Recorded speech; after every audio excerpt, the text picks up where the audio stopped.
Good evening, Wallace. I'm Jamie Duguid, pastoral intern here, and we are doing our evening devotional. We've been going through Ruth, and last month we did Ruth 3, and so we left off with Ruth and Boaz meeting at the threshing floor, um, and Boaz promising to redeem Ruth. Ruth asking Boaz to redeem her, but then Boaz saying, actually raising this problem. There's another kinsman redeemer who's closer. Are Ruth and Boaz going to end up together? There's some suspense thrown on there. But Boaz says he's going to go deal with it. And we left Ruth coming back to tell Naomi, and Naomi saying he's certainly the kind of man who's going to deal with it if he says he's going to. So that's the where we've been. We need to find out what's going to happen. Is Boaz going to end up marrying Ruth, or is this other kinsman redeemer who's closer going to do it? Um, so with that aside, chapter 4 at the beginning brings us back to from Ruth and Naomi to Boaz and what Boaz is doing. So Ruth chapter 4. Now Boaz had gone up to the gate and sat down there. And behold, the Redeemer of whom Boaz had spoken came by. So Boaz said, "Turn aside, friend, sit down here." And he turned aside and sat down. And he took 10 men of the elders of the city and said, "Sit down here." And so they sat down. Okay, a couple of details about this. So Boaz goes to the city gate where the elders are. And just for context, they didn't build big courthouses in most cities back in those days. Public business would be transacted at the city gate or the threshing floor, or often the threshing floor by the gate. Those were often at the same location. So Boaz is basically headed off to court here. He's headed out into the public square where the elders gather, and decisions were often made. Again, they didn't have quite the civil infrastructure that we have today. They had a much smaller government. And so most decisions were made by the community simply gathering together, the elders, the prominent older men in the community gathering together and making decisions. And as a matter of fact, this office of elder in the Old Testament is where we get our church elders from today. That's there's a line of continuity all the way back then to elders under the old covenant. So Boaz is going here, and he's seeking to meet this guy but he's seeking to transact legal business. That's the thing that we need to realize here. This is where formal legal community decisions get made. In some sense, we're leaving a world that's been very dominated by female interactions, maybe more than a lot of the Bible is, and we're moving into a very male context here, where a political sphere that was very dominated by men at that time. One other comment in verse 1, it says, Boaz said, "Turn aside, friend, sit down here." Friends it's a translation of a Hebrew phrase, ploni almoni, which doesn't really mean friend. It means like Mr. So and so. I'm not sure this is what Boaz actually said. I think instead the narrator has edited out the name of this man and just put like Mr. So and so in, kind of a placeholder. Kind of odd. Why would he do that? Just maybe make a mental note, and we'll come back to that later. But it's maybe like one of those old 19th century things where they'd publish somebody's letters, but they would just call somebody like Mr. M, or they like remove these identifying characteristics. So Mr. So-and-so. So Mr. So-and-so walks up, and Boaz sees Mr. So-and-so, this kinsman redeemer, and he invites him to come sit down. Okay. Verse 3. Then he said to the redeemer, "Naomi, who has come back from the country of Moab, is selling the parcel of land that belonged to our relative Elimelech. So I thought I would tell you of it and say, buy it, in the presence of those sitting here, and in the presence of the elders of my people. If you will redeem it, redeem it. But if you will not, tell me, that I may know, for there is no one besides you to redeem it, and I come after you." And he said, "I will redeem it." Okay, so Boaz presents the basic situation, although he leaves out the existence of Ruth here at the beginning. Just talks about Naomi, this old widow who's come back.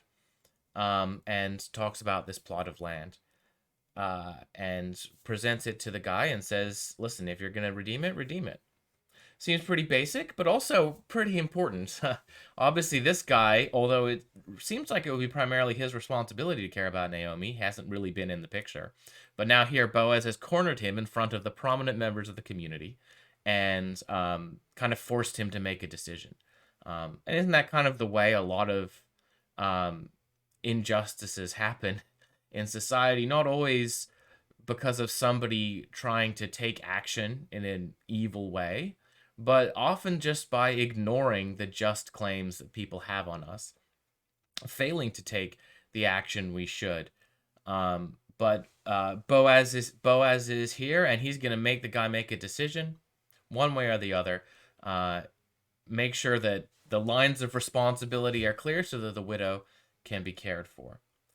And the guy says, "Okay, I'll redeem it." Although only he doesn't have all the information yet. I mean, maybe this Mr. So and so is thinking, "Okay, we've got an older widow. Um, I can take over this plot of lands and care for this widow. I'll give her food. I'll take care of her. She'll die fairly quickly, and then I can incorporate this land into my own inheritance." And this is a form of elder care that exists in the ancient world. We have contracts, sometimes actually adoption contracts. Many adoption contracts are something along the lines of this, an older childless person is going to adopt somebody younger. The contract is basically, you take care of me until I die, and then you can inherit all my stuff. So it's kind of this transactional deal where, this older person who doesn't have children who could normally take care of them can adopt somebody to take care of them. They take over their property. Maybe this is similar sort of social reality here. He'll take care of Naomi and he'll get the property. Could sound like a pretty good deal for all involved. But then Boaz kind of throws the curveball here. Verse 5. Then Boaz said, "The day you buy the field from the hand of Naomi, you also acquire Ruth the Moabite, the widow of the dead, in order to perpetuate the name of the dead in his inheritance." I'm not quite sure why Boaz held back this detail until now. Maybe he's trying to predispose the guy towards doing the right thing and like trying to break the information lightly. I'm not sure, but now the picture looks very different. We don't just have an elderly widow who needs to be cared for a bit, and then the inheritance will become his. Now we have Ruth and the prospect of raising up a inheritance for the dead. Again, this kind of sounds similar to some of the what we might call a levirate marriage law back in back in the Pentateuch, where the brother of somebody who's died, who's left a widow, childless, would have children with them and raise them up to belong, and that the child would be considered the child of the first husband. This isn't exactly the same situation because neither Boaz nor this other person is a brother, in the narrow sense, although in the sense that all of the kin structure are brothers, they might be. But it seems like the idea that Boaz is presenting here is that this child would kind of continue on the legacy of Elimelech. Well, how does the Redeemer react? Verse 6, "Then the Redeemer said, I cannot redeem it for myself, lest I impair my own inheritance. Take my right of redemption yourself, for I cannot redeem it." So what is he thinking here? Why is he worried about damaging his inheritance, as he says, if he redeems it for himself? Well, now the situation is very different. Not only will he have to provide resources to feed Naomi and Ruth, but he's potentially going to produce an heir who's going to be Elimelech's heir. And so he's kind of worried that he's going to put all these resources in this project, and then it's all going to be giving the credit to another man, a guy with a different name. It's not really going to be his descendants.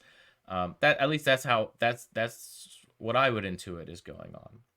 And by the way, I feel like at this point, I should say this concept of descendants and having a name as a way of living on is a very powerful one in the ancient Near East. I think that it might be slightly culturally different for us. In the Epic of Gilgamesh, when Gilgamesh, this great, he's kind of like Gilgamesh presents this guy who like has it all. He's a great king. He's powerful. Um, and then it starts with this story of how he has this great friendship with this guy named Enkidu, and then Enkidu dies, and Gilgamesh is kind of confronted with his own mortality, and he realizes that even though he has everything, he's going to die someday, and so he goes on this quest to become immortal, and he goes through various twists and turns, but like it's always just like snatched out of his grasp, and by the end of his quest, he's forced to recognize that immortality is impossible for humans. And so what does he say at the end of the Epic of Gilgamesh? He says, "Well, immortality is impossible. The only thing that there's left for men is to live on through their name, their reputation, and children, offspring." So it's kind of, since you can't live on forever, the next best thing you can have to immortality is your own personal reputation and fame, and then to live on through your children. And those two things are linked, by the way, because the children would carry on your name. Um, I hope you can realize already just how toxic that might be in many contexts. The fact that what the kind of weight that puts on children, that like they're going to be the surrogates for their parents' failed immortality. But I think that like really taps into something very culturally strong. I don't know. I think perhaps we might load the same things onto children in our society. We might load them onto career. I think like career and like name or fame in the Bible can be very closely connected, to kind of contextualize it to our times. But that's just to give the background for why this might be. We might understand the motives of Mr. So and so. That the idea of raising up children for somebody else who are just going to carry on their name, doesn't seem very attractive to him. He's all very concerned about his own inheritance, the children who are going to come after him in his own name. Well, whether I've got that right or not, he refuses. He refuses to redeem it. So what happens from there? Verse 7. Now, this was the custom in former times in Israel concerning redeeming and exchanging. To confirm a transaction, the one drew off his sandal and gave it to the other, and this was the manner of attesting in Israel. So the narrator kind of stops and says, here's some background information you need. Just as an interesting aside, when was the book of Ruth written? Well, we don't know for sure, but it would have to be at least enough time after these events for us to need this kind of cultural explainer about how this is how we did things back in the day. So already, it's not just us who are a little outside the culture, but even the first readers of Ruth needed to be reminded of this custom that apparently wasn't around anymore. And what is the custom? Different societies, legal societies, come up with different ways to like formalize how a contract is done. And if you study law, you know that this is a very important thing. Somebody's going to come back and say, well, this person made an agreement with me, and they'll come and say, well, no, I didn't mean that. I was suggesting it. We didn't actually shake hands or something like that. A lot of legal wrangling can happen around, he thought we had an agreement, but that's not how this guy understood it. So different cultures come up with different ways of like saying, okay, here's how you formalize an agreement so you know that we've made an agreement. You'd have the stipulation in ancient Roman law, which was like a formula you would say, like, I hereby make such and such a contract with you, and then the other person would say it back, and if both of you said the stipulation, then in Roman law that meant a contract was solid, and if you didn't have the stipulation, then the contract wasn't operational. So here we have one of these customs where what you do is you take off a sandal and you hand it to the other guy, and the transfer of the sandal makes the agreement binding. So anyway, we need that context just as much as the original audience to understand what happened next. So when the Redeemer said to Boaz, buy it for yourself, he drew off his sandal.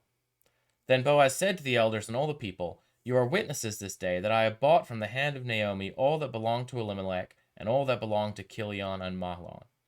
Also Ruth the Moabite, the widow of Mahlon, I have bought to be my wife, to perpetuate the name of the dead in his inheritance, that the name of the dead may not be cut off from among his brothers and from the gate of his native place. You are the witnesses this day.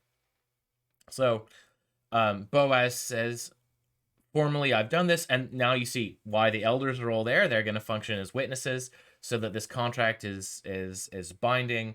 And by the way, Boaz is binding himself here, right? He's put his reputation on the line that he's going to take care of Ruth and Naomi. And he explicitly says that his concern is raising up a name for the dead. So Boaz is concerned about this really important thing, which is not having a tribe die out in Israel. It's a very important value in their tribal society, that God had given inheritances to different families, and it was important not to let the name die out.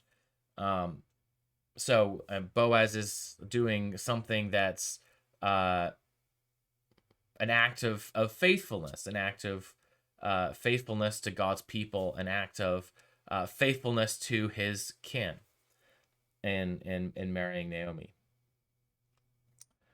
Then all the people who were at the gate and the elders said, "We are witnesses. May the Lord make the woman who is coming into your house like Rachel and Leah, who together built up the house of Israel. May you act worthily in Ephrathah and be renowned in Bethlehem." Be renowned in Bethlehem is may a name, and it's literally, and call out a name in Bethlehem. So the concept of name is coming up here again. Interestingly directed to Boaz this time, but anyway, I'll finish the blessing here and we can talk about it. "And may your house be like the house of Perez, whom Tamar bore to Judah, because of the offspring that the Lord will give you by this young woman."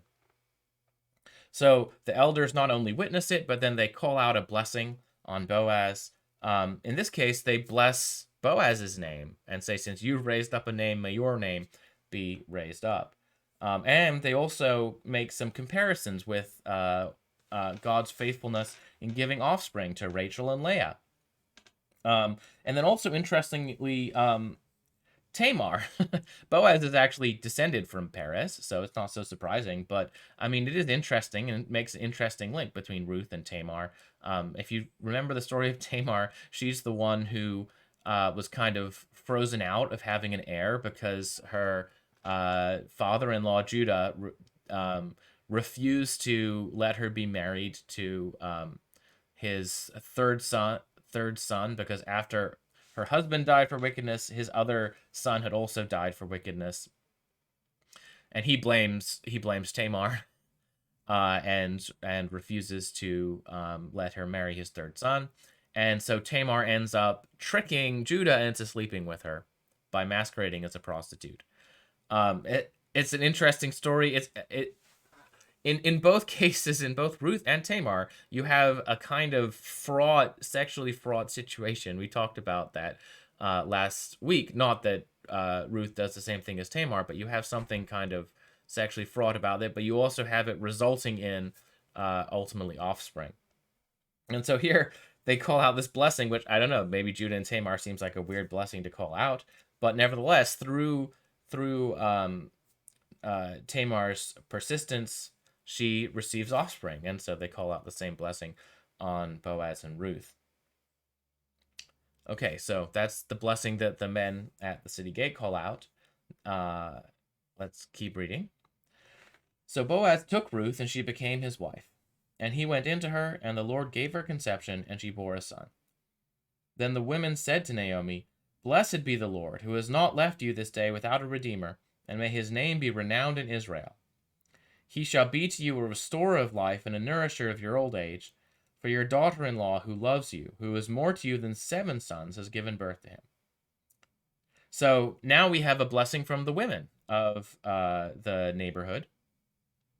And they start by blessing the Lord, praising the Lord for giving a child. Both blessings, by the way, emphasize that these blessings ultimately come from the Lord. That's where they start. That the Lord is the one who raises up children. And they also mention this concept of name. May his name be renowned in Israel. It's not sure exactly whose name we're talking about here. Is it the Lord's name? Is it the name of the Redeemer, Boaz? Or is this new child also sort of the Redeemer? It's not entirely clear. I think probably Boaz, but also maybe some of the ambiguity is intentional. God is going to be glorified through glorifying Boaz, as we'll see. But they don't stop there. They mention not just, God's kindness in raising up a name, but God's kindness to Naomi specifically. That this child is going to come, is going to restore life to Naomi and nourish Naomi in her old age. That she's gone from this position of being a widow in extremity, in danger, not sure how she's going to be provided for, to now being, God has given her this clear path of provision. He's cared for her. And then finally, they say, they draw attention back to Ruth. For you're a daughter-in-law who loves you, who is more to you than 7 sons, has given birth to him. Um, Finally, we kind of get this assessment of Ruth that we've kind of been waiting for the whole time. I've mentioned throughout this story that Boaz thinks very highly of Ruth, but we don't really see that same assessment coming from other people. We don't necessarily see Naomi telling Ruth how great she is. We don't, in fact, Naomi reacts rather coldly when Ruth first follows her. And we don't necessarily see the people treating her that way. But now finally we have the community now pronouncing Ruth's worth, that Ruth has loved Naomi. And not only that, that Ruth is worth more than 7 sons. I think it's worth stopping and appreciating the impact of that in kind of a patriarchal culture. That Ruth is valuable, and that the love that Ruth has shown Naomi is really beyond, it's really incalculable in its value. They affirm that. And it's through Ruth's love of Naomi that Naomi has received this deliverance. Then Naomi took the child and laid him on her lap and became his nurse. And the women of the neighborhood gave him a name. Here's the name again. Interestingly, the women give the name in this case. But the women of the neighborhood gave him a name, saying, "A son has been born to Naomi." So finally, the women, we again have this perpetuation of the name idea. The women give the name to this child. And then we have this zoom out at the end. They named him Obed. He was the father of Jesse, the father of David. Now these are the generations of Perez. Perez fathered Hezron. Hezron fathered Ram. Ram fathered Amminadab. Amminadab fathered Nahshon. Nahshon fathered Salmon. Salmon fathered Boaz. Boaz fathered Obed. Obed fathered Jesse. And Jesse fathered David. So we get this dramatic pan out at the end. This whole story we've just been hearing about these people who might just be any other character, but then we find out at the end, oh, this is headed to David. This is the line of David. Surprise. And with the benefit of hindsight, wow, look at God's sovereignty in all of this. That in all of this human drama, this Naomi thinking that God has emptied her and made her life bitter, perhaps thinking she'd been abandoned by God, all the danger of what's going to happen to Ruth and Naomi, or is Boaz going to end up marrying her? Behind all of it is God's sovereign plan to deliver his people, to raise up this name. If Boaz doesn't act to protect this widow, to raise up a name, then we never get David. And ultimately that means we never get Jesus. It's really a striking picture of how God's secret providence is working behind the scenes. It's also pretty interesting when you consider the theme of the name, because now let's go all the way back and remember, who was this other redeemer? Well,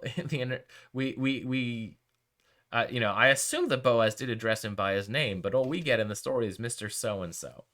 We don't know Mr. So-and-so's name. And that's funny because he acted largely on, it would seem, the motivation of his inheritance, his name. He's very concerned about perpetuating his inheritance in Israel and worried about what marrying Ruth, this Moabitess, is going to do to that.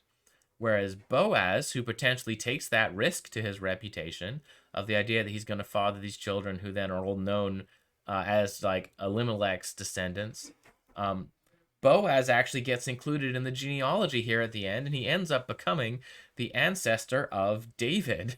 What a great honor.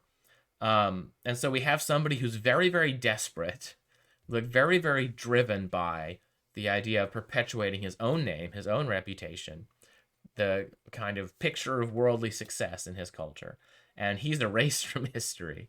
But we have Boaz, who's concerned about his duty towards others, who's concerned about caring for others, even at the risk of his own reputation, his own uh, uh, um, legacy, and yet he's rewarded with this great legacy. I think there's a wonderful picture here of this principle that Jesus shares, which is, the one who tries to save his life, his soul, will lose it, but the one who loses his soul for my sake will find it, will save it. Um, Soul could also be self there. It's connected to all of the ways in which we try to grasp onto our lives, ourselves, and um, all the ways in which we're tempted to be motivated primarily by our own fame, our own legacy, our own security, our own selves. Jesus says if we try to grasp those things, we'll actually lose them. But if we give them up for Christ's sake, then we'll receive them back. And it's a wonderful picture here with Boaz that precisely by caring more about his obligations before God to care for those who are in need, he actually receives this legacy and receives this name. Whereas Mr. So and so loses it and doesn't receive it. Another thing that's interesting here in this passage is the difference between the beginning of the passage, which has this kind of predominantly male political perspective, and then this very female perspective we get at the end. I don't know if you've noticed this, but sometimes when you talk about the same thing with a group of men or a group of women, you get somewhat different perspectives. Not to try to over absolutize that or ignore the various different diversities within each individual sex, but nevertheless, one does tend to find sort of certain group dynamics operational. And I think you really see that here. I mean, scholars have pointed out how the blessing that's given by the elders at the city gate is very focused on this idea of raising up a name, continuing on this line of this tribal line, something very important to their society, their political continuity, continuing on an inheritance. And the women that show up largely in the context of producing children, producing heirs for that line. And that's not to say that that's necessarily wrong. It was important, and it's an important part of the values of this that God had given to Israel to preserve their tribal organization and continue that on, and bearing children was part of the blessing that God had given them. But it's interesting we get a different perspective from the women. I mean, it's not completely different. They're still concerned about a name being raised up and a child, but there's something a little more personal here about what this is going to mean for Naomi. Naomi doesn't just enter in here as, like, you could see it as just a means to an end, as someone who's going to raise up children, but instead we actually are, the blessing from the women focuses on how Naomi personally has been cared for, and focuses on Ruth's love. Ruth isn't just here as somebody who's going to bear a child and continue on the line, but she's somebody who has shown love to Ruth, and that's put in focus. And it's kind of interesting. I think these two perspectives are important, and it's important that we have both of them, and valuable that we have both of them. And I think it's worth actually considering those 2 points of view in light of the larger theme of God's providence. That there's this big plan for history that's working out here, and I think maybe the elders' perspective is very focused on that big plan for history that's working out. That God's promise to continue what He's doing through Israel has been. Is kind of every generation, are there going to be children, is going to be put to the test. And like God has proved faithful again in the situation through Boaz marrying Ruth, that the line is going to be continued. That fits very well with this picture of like God's faithfulness to Israel over time. And He's going to provide this great king who's going to provide for Israel. But at the same time, if we just focused on that, we might think that all of the individual humans are just means to an end, that God's almost kind of using them, and that doesn't necessarily care about them so much as far as what He can get out of them for His big plan. And I think that's where this female perspective complements it quite nicely and says, no, this is not just God using Ruth or Naomi in order to accomplish like a bigger plan, but rather God's involvement in their life, even though it involves some very hard things, is ultimately for their blessing. And through Ruth, through this story, God shows Naomi that he loves her and demonstrates his love through Ruth's love. And I think especially for us as Calvinists who are very rightly want to maintain a biblical emphasis on God's providence, predestination, it's important for us not to miss the fact that God's predestination, God's plan of everything for his own glory doesn't mean that humans just become kind of like pawns, but rather not just the big plan, but even in the little details, everything works out according to God's love for his people. Love individually and not just corporately for how they corporately express God, but even in all the little relationships. It's this wonderful picture. We get the picture of the grand sweeping plan, but we also get the zooming in on the way in which God is walking with and loving these individual human beings through it all. And so because we have these two perspectives, we get kind of a more textured picture of the mystery of God's providence, that in all the little details, God has purposes, ways of showing his love to us, as well as also the big picture. And both of those are important. Um,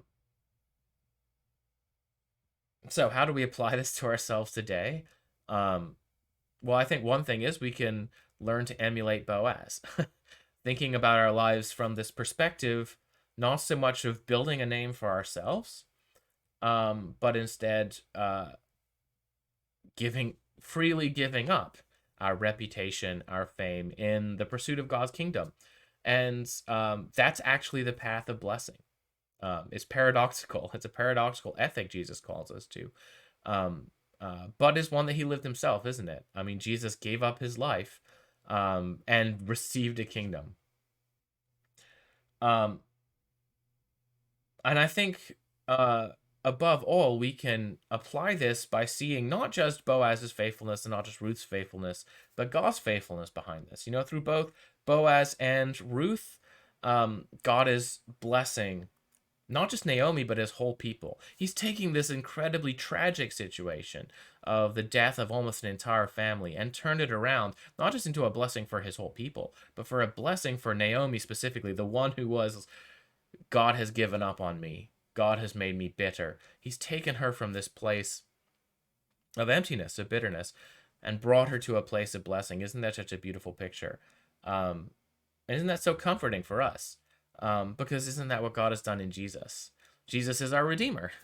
Boaz points to that. Jesus is the one who doesn't, when Satan in the wilderness offers him immediate, easy gratification, fame, power over the kingdoms of this world, Jesus gives it up, and he instead chooses God's path, a path that involves giving away his very life, giving everything up in order to save a sinful people. God has shown us that same kind of love that Boaz shows in Christ. And he's also shown us the love that Ruth shows. Jesus isn't just there to turn the wheels of history. I mean, I don't know if you've noticed that about Jesus, that he cares. We see some of these moments in the Gospels where he cares and loves for individuals, loves individuals. And I think of that moment when Jesus is on his way to heal to do one healing, and this woman grabs him who has the flow of blood, and Jesus turns around and he sees her, he heals her. Jesus has this personal love for people. He has compassion on people. People aren't just a means to an end for him, even though Jesus has the most important job anyone ever had. If anybody had an excuse to write people off in order to get something important done, Jesus did. And yet that's not how Jesus interacts with people. He cares about them individually. That same kind of intimate, unbreakable love that Ruth continually shows for Naomi is a love that Jesus has shown for us as well. Each of us, every one of us. And so it's a story that in the end ultimately points us to Jesus and his love for us, the great salvation that he's worked for us. And so the application is, yes, like the challenge of living our lives the way Boaz did, living our lives the way Christ did, as we're called to walk in his stead. But, you know, especially comforting in the midst of the ways we fail to do that and in our sin is the way that Christ has done that for us. The way Christ has given up his life as our Redeemer, to buy us back, even though it might not have seemed to be the obvious or attractive thing to do. So um, that's where I'll leave us this evening, and let me go ahead and pray for us. Dear Heavenly Father, we thank you that in Christ you have saved us, shown your love for us, delivered us. I pray that you be with us this week. Help us to, like Boaz, put your kingdom before our fame, to care for widows, orphans, outcasts of society, even when it might not seem to be the way to get ahead. But I thank you that as much as we have failed to do that and sinned in that Jesus is the one who did that perfectly. I thank you for his sacrifice on our behalf, his life, his perfect life, and his death on the cross. And I pray that you be with us this next month, keeping us safely in the knowledge of what Christ has done for us, transforming us more and more into his image. In Jesus' name, amen.